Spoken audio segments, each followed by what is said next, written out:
तसं पाहिलं तर अजून निवडणुका दिसतायत पण जाहीर नाही झाल्या. आज तसा काही सुट्टीचा दिवस नाही, काही नाही. ऊन तर वाढतंय आणि या गरमीमध्ये सुद्धा जमलेल्या माझ्या कुटुंबीय बांधवांनो, भगिनींनो आणि मातांनो,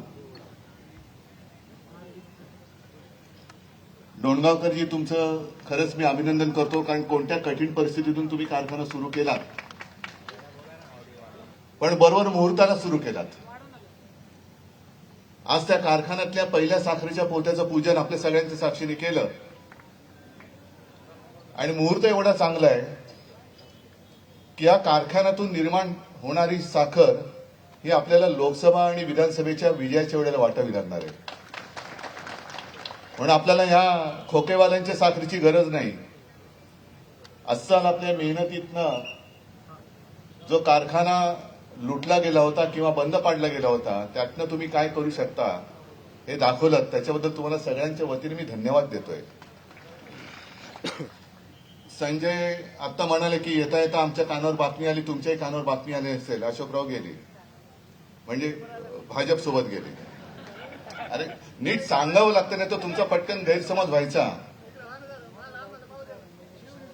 आता मी बघतोय की जसं तो निवडणूक आयोग म्हणून तिकडे जो काही बसलेला आहे लबाड, त्यांनी शिवसेना चोराच्या हातात दिली, राष्ट्रवादी चोराच्या हातात दिली, आता काँग्रेस सुद्धा अशोकरावाच्या हातात देतात की काय बघूया आपण, कारण काही करू शकतात. विशेष म्हणजे रोज जे काही दंड थोपटतायत, बेडकुळ्या तर येतच नाहीयेत, त्या बेडकुळ्या सुद्धा भाड्याने घ्याव्या लागतात. दंड फुगवतायत पण बेडकुळ्या सुद्धा भाड्याच्या आहेत. संसदेमध्ये सुद्धा आपल्या माननीय पंतप्रधानांनी भाषण केलं, अबकी बार एवढे पार, अबकी बार तेवढे पार, एवढे असतील पार तर मी फोडाफोडी का करताय? म्हणजे तुमच्यामध्ये आत्मविश्वास नाहीये. तुम्ही 400 पार काही 40 पार पण नाही होणार. म्हणून मग तिकडे नितीश कुमारला घेतायत, इकडे अशोक चव्हाणांना घेतायत, अजितदादाला घेतायत, मिंदेला घेतलं. हे 10 वर्ष जर का तुम्ही प्रामाणिकपणाने काम केलं असतं भारतीय जनता पक्षाने, तर ही वेळ आली नसती. आणि भाडोतली सगळी लोक घेत आहेत, बाजारगुंडे घेत आहेत आणि भाजपासाठी जे निष्ठावंत आज सतरंजा उचलत आहेत त्यांच्या बोडक्यावरती बसवत आहेत. काही वर्षांपूर्वी भाजपचा नारा काय होता? काँग्रेस मुक्त भारत, बरोबर ना? आता एवढे सगळे काँग्रेसवाले घेत आहेत की काँग्रेस व्याप्त भाजपा, असं आता त्यांची परिस्थिती झाली आहे.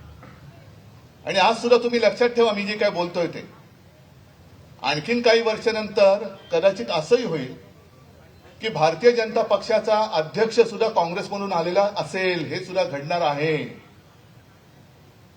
काँग्रेस काय किंवा इतर कोणतेही पक्ष ज्या पद्धतीने तुम्ही नष्ट करायला निघालेले आहेत, शिवसेना नष्ट करायला निघालेला आहात, हा नतद्रष्टपणा महाराष्ट्रातली जनता ही बघते. आज तुम्ही या उन्हामध्ये सुद्धा सगळे आलेले आहात आणि मी पूर्ण महाराष्ट्रामध्ये कुटुंबाशी संवाद करतोय. जो अन्याय त्यांनी आपल्यावरती केलाय, सरकारी यंत्रणा वापरून निवडणूक आयोगाला घेऊन, आणि इथला सुद्धा तो एक लवाद म्हणून नेमला होता आणि त्यांनी उचलून आपली हक्काची शिवसेना ही दरोडेखोरांच्या हातात दिली. हे तुम्हाला पटलंय का? पटतंय? जर माझ्याकडची शिवसेना, म्हणजे मी असंच सांगतो की माझ्या वडिलांनी स्थापन केली, आजोबांनी नाव दिलं, इतके वर्ष तुम्ही ती शिवसेना हाच भगवा घेऊन तिकडे गेलात, तिकडे पोहोचलात. विशेष म्हणजे 2012 साली शिवसेना प्रमुख आपल्यातून गेले, त्याच्यानंतर हे सगळे मंत्री संत्री झाले आणि आता म्हणतात की शिवसेना आमची. मी तर त्यांना आव्हान दिलंय, महाराष्ट्राच्या कोणत्याही कानाकोपऱ्यात मी यायला तयार आहे.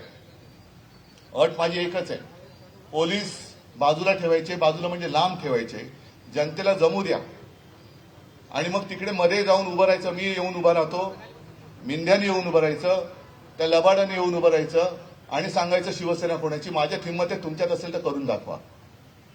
होऊन जाऊ दे का शिवसेना कोणाची, जनतेला ठरवू दे. पण आज प्रत्येक जण, म्हणजे अगदी मला अशोकरावांचं सुद्धा आश्चर्य वाटतं. काल परवापर्यंत जागा वाटपामध्ये हिरहिरे भाग घेत होते. ही जागा आम्हाला, ही जागा तुम्हाला, ती ही पण पाहिजे, ती पण पाहिजे, ही आम्हाला, ती नको, ह्यांना, हे सगळं ते करत होते. आणि आज असं अचानक असं काय घडलं की अशोकराव तिकडे जातात, त्यांना मला असं वाटतं राज्यसभेची आता जागा देतात, राज्यसभेची. हे प्रत्येक जण आपापलं बघतोय. मग माझ्या शेतकऱ्याचं जे काय दुःख आहे, माझ्या शेतकऱ्याचं जे काय दुःख आहे अजून निवडणुकीला लांब आहे. पण शेतकऱ्याच्या घराकडे कोण बघतंय? स्वतःचं घर, माझं करिअर उद्या काय होणार? मला आता राज्यसभा मिळाली, पुढची 6 वर्ष मी मस्तपैकी राहीन. अरे पण शेतकरी रोज आत्महत्या करतो आहे. त्या आत्महत्या करणाऱ्या शेतकऱ्याच्या घरामध्ये जाऊन बघ, तो तुला काय शिव्या देतोय. तो नुसतं आत्महत्या केलेल्या शेतकऱ्याच्या घरामध्ये 1 लाख रुपये दिले म्हणजे कुटुंबाचं कल्याण होत नाही. ते कुटुंब उघड्यावरती पडतं. त्या शेतकऱ्याचे आई वडील असतात, बहीण भाऊ असतील, पत्नी असेल, मुलं असतील, ही सगळी उघड्यावरती पडतात.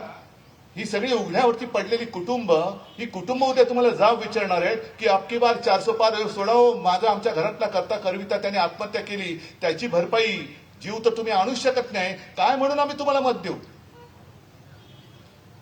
आणि प्रत्येक ठिकाणी आता या सगळ्या बातम्या माझ्याकडे येतात. तुमच्या सुद्धा गावात आले असतील. रथ मोदी सरकार आले होते का?